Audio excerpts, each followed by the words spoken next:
Curb Appeal is brought to you by Realtor Jenny Siseski of Edina Realty. So for several years, you've been living in an apartment, saving up that nest egg, and now you have enough for a down payment on a home. And today we're going to talk with Jenny Siseski about buying your first home. And Jenny, thanks for again joining us today. Thank you for having me, Dave.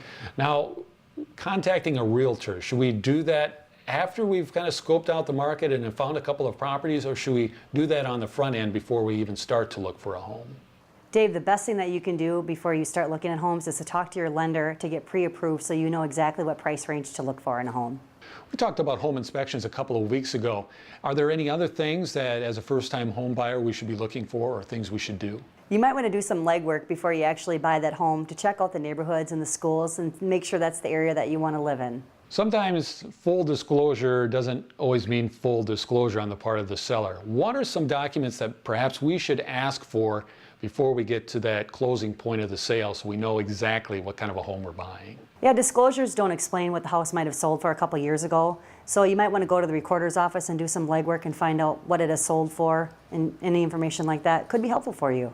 How important is it to first map out your wants and needs before you hit the market to make sure that you're buying a house that you can afford, or looking at the houses that you can afford? I guess it depends on the price range that you're in. If you can afford some of those wants, that's great, but you want to put your needs in front of that.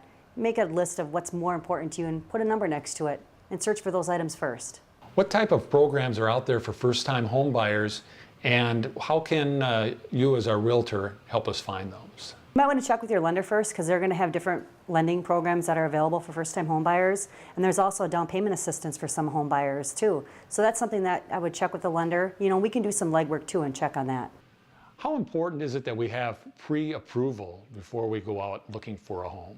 It's really important, because you need to know what you're going to be looking for the price of a home, and you're not going to do yourself any favors if you have to look at a bunch of homes that are out of your price range. Well, thanks again, Jenny, for all that great information.